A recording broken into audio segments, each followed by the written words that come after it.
If you're having trouble unlocking the multiplayer feature in Valorant, follow these steps to resolve the issue. This guide will help you troubleshoot and unlock the game effectively. Step 1. Check server status. Visit the official Valorant server status page to ensure that the servers are up and running.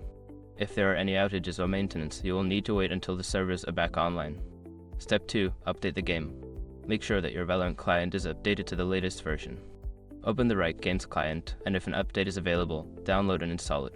This can often resolve issues related to multiplayer access. Step 3. Verify your account.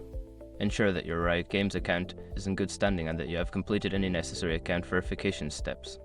Check your email for any messages from Riot Games regarding your account status. Step 4. Check your internet connection. A stable internet connection is crucial for accessing multiplayer features.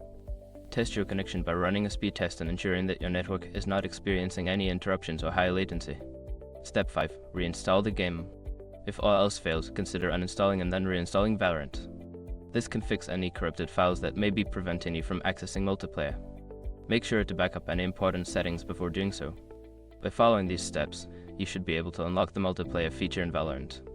If you continue to experience issues, consider reaching out to Riot Games support for further assistance.